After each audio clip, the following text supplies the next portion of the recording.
Catherine has never broken protocol in over a decade. Last week she broke it on purpose, and honestly, everyone in that room knew exactly what they had witnessed. Every senior royal, every aide, every official. This was not a slip. This was not a tired moment. This was the Princess of Wales speaking the only language palace walls actually respect. And she was speaking it to Camilla, the woman who, according to insiders, had quietly crossed a line nobody outside the family was supposed to know existed. The line around the Wales children, the line around her cancer, the line around the private parts of her life she had spent over 10 years protecting.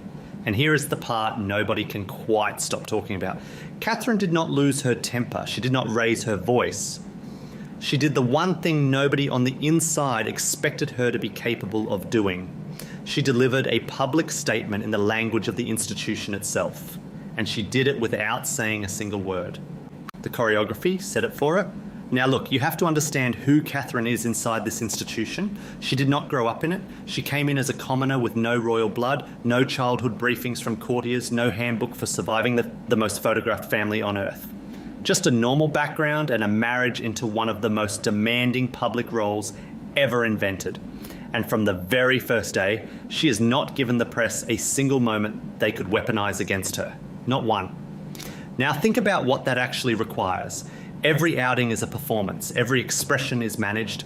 Every word to the press is calibrated. The smile has to read as warm without revealing anything underneath. The body language has to look natural and never relaxed. For over a decade, she has held that standard.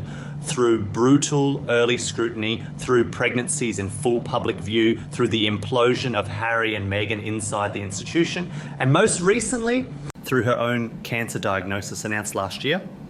Honestly, the people who know Catherine describe a woman who genuinely understands the math of her position. The performance is not a layer on top of the job.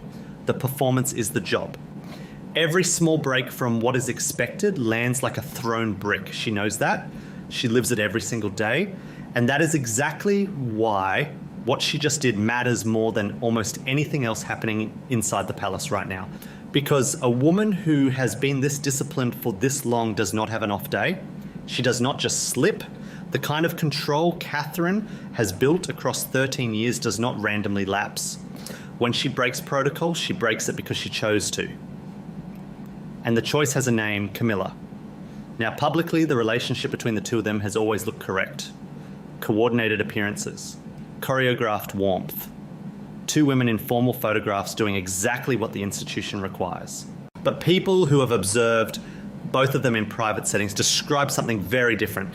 Two women who are forced to coexist and who are both skilled enough to perform that coexistence in front of cameras while quietly maintaining a distance that has never actually closed. Some of that is structural.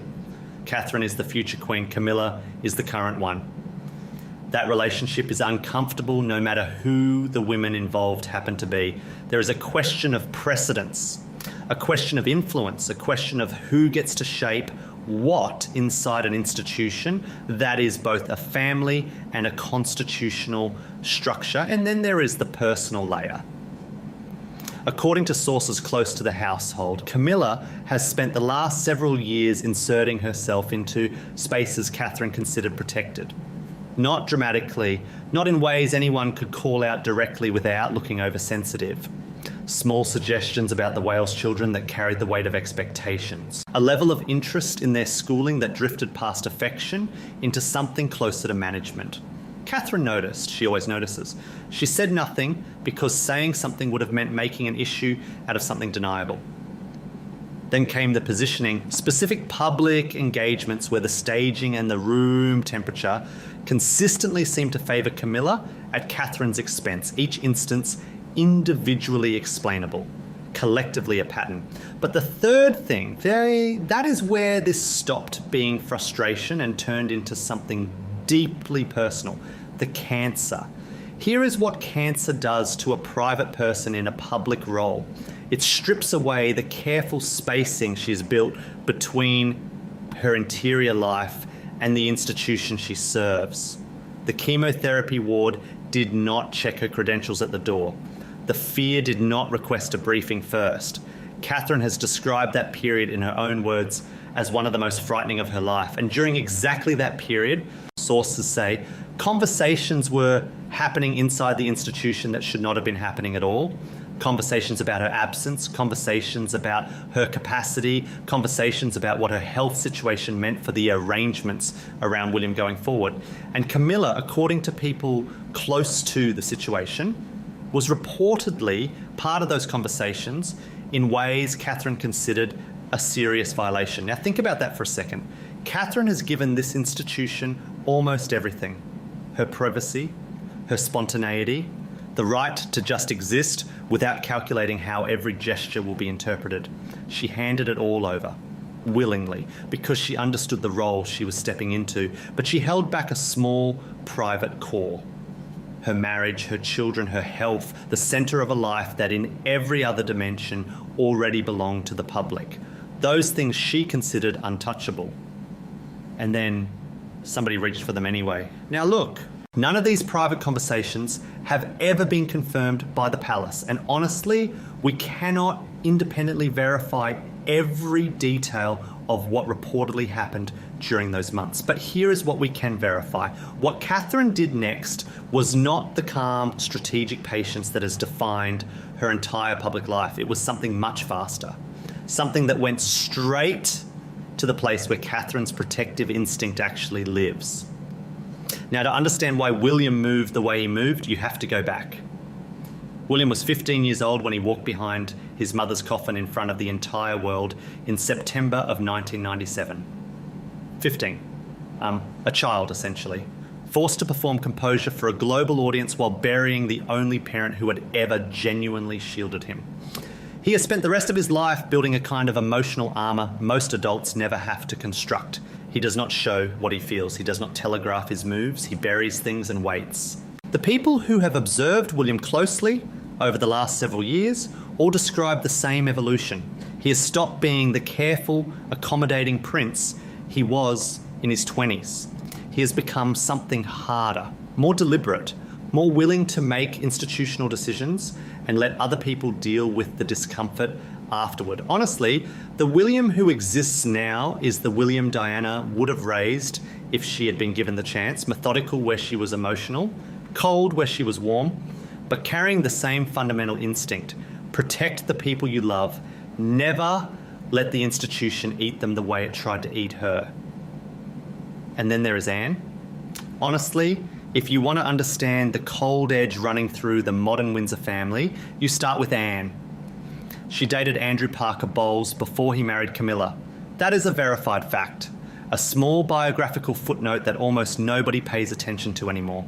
But the people who have spent time inside the family say Anne has never quite forgotten it. Not because of romantic feeling, because of pattern recognition. Anne watched Camilla operate up close decades ago. She knows how Camilla works. She knows what the surface and the underneath look like at the same time.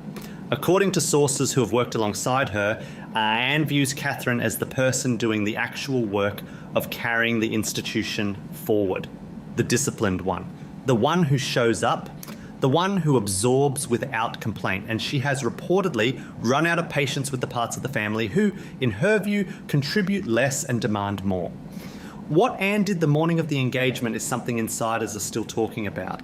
She arrived early. She spoke briefly to Catherine in a side corridor before the room filled.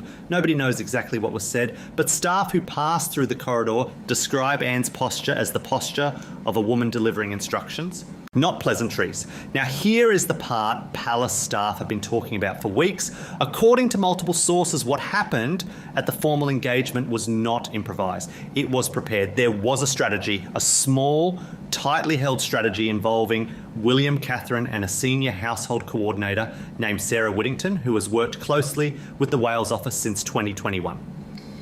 The internal name for the plan, according to insiders, was the Windsor Reset. The language sounds almost too neat to be real. But that is how institutional planning sounds inside this family. Clean, procedural, deliberately bloodless. The reset had a single objective. Catherine would, at one specific moment during the engagement, depart from the expected order of precedence. Not aggressively, not in any way that could be photographed and obviously presented as hostility, but in the precise small ways that everyone fluent in royal choreography would immediately notice. According to sources, the plan had been under quiet preparation for around 6 weeks. There were 3 rehearsals of the spatial sequence, all conducted in the private apartments. William was briefed. Anne was briefed last, around 48 hours before the engagement. The staff present during the actual moment were not briefed at all. The whole point was that the moment had to look spontaneous to anyone watching from outside. And inside the inner circle, it had to read as exactly the opposite of spontaneous. The most striking detail in the whole preparation is what was not done. There was no briefing to the press, no quiet leak to a friendly journalist, no protective spin operation lined up to manage the aftermath. Catherine did not want coverage. She wanted Camilla to receive the message in private and process it without an audience. The discipline was the point, and the discipline never broke. It just chose its moment, and when the moment came, the choreography said it. Now, obviously we cannot independently verify every dramatic claim about what was rehearsed and when. Royal gossip has a way of turning informed speculation into accepted truth over time. But the moment itself happened in front of dozens of witnesses. And what happened in that moment is not in dispute. Now, here is where this stops being palace politics and starts becoming the most precise public message one royal woman has delivered to another in modern memory. And honestly, you need to see exactly how she did it.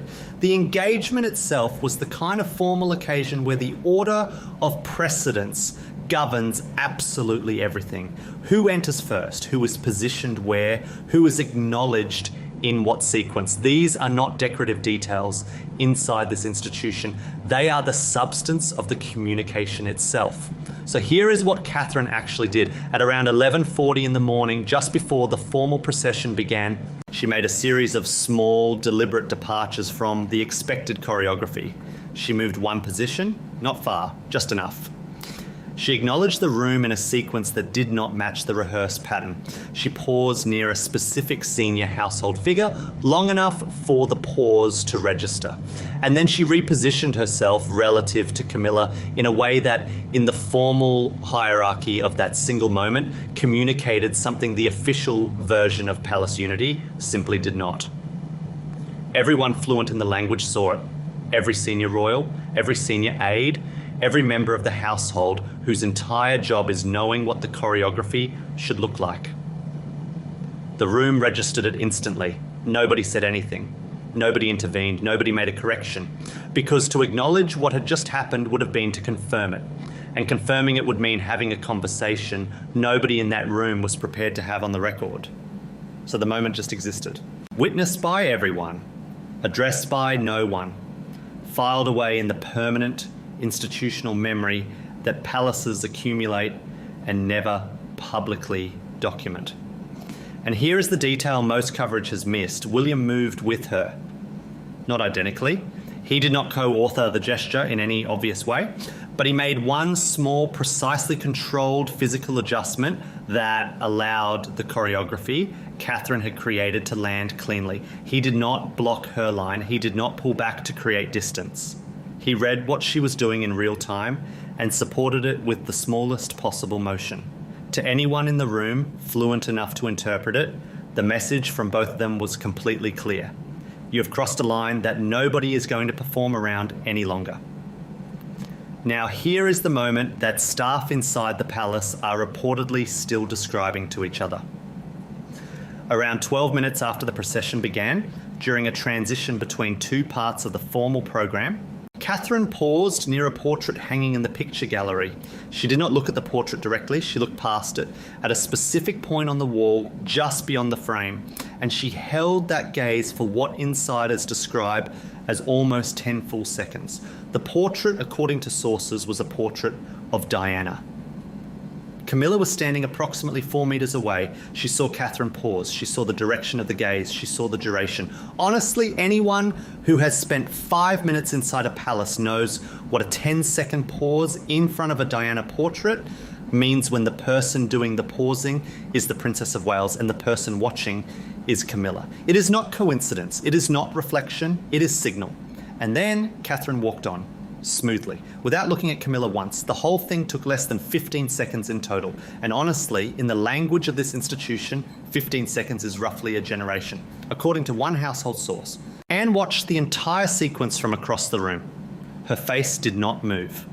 But when the procession ended and the family was filing out, she paused beside Camilla for just long enough to say 5 words quietly, without breaking stride. 5 words.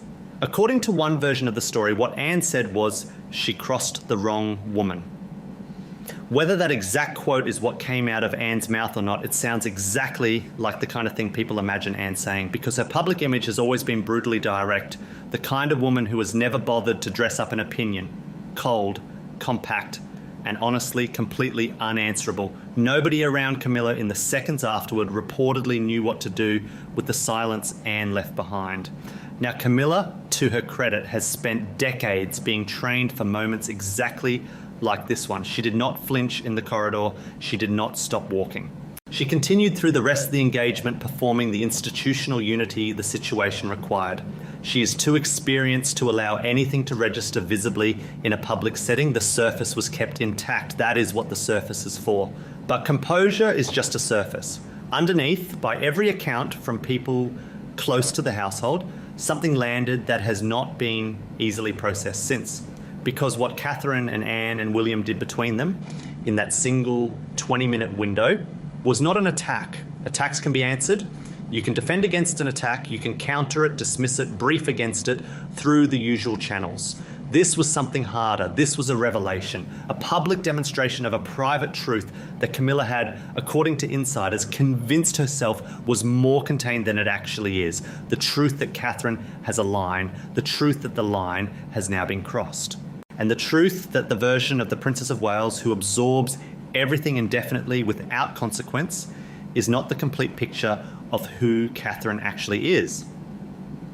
According to sources, Camilla requested a private meeting with Charles within 48 hours of the engagement. She reportedly asked specifically for time alone with him, and what she received in return was something nobody in her camp had quite prepared for. What she received was Charles being completely unavailable, politely, procedurally, with every formal courtesy intact, but unavailable. According to insiders, the requested private meeting did not happen in the form Camilla had imagined. Charles, the man Camilla had reorganised her entire adult life around, made no move to publicly correct what Catherine and William had done. He made no quiet phone call to push back against Anne. He made no symbolic gesture of solidarity with his wife in the days that followed. The most striking thing about his response was the precise nothing of it. Sometimes the loudest sound inside a palace is the absence of a sound that was supposed to be there. Now look, none of this has been publicly confirmed by Buckingham Palace, and we cannot say with absolute certainty that the meeting between Camilla and Charles unfolded exactly as insiders have described it. Whether every detail of this story is precisely accurate or not, the larger pattern is unmistakable. Catherine drew a line. William and Anne stood behind it. Charles chose not to stand against it. And the silence that filled the space afterward is doing its own work. Catherine has spent over 13 years giving this institution everything it asked for. The discipline, the composure, the performance of unity, even when the reality behind it was anything but. And then someone crossed a line that could not be uncrossed, something that touched her children, her health. The private core of a life she had protected with extraordinary care. What happened in that room was her response.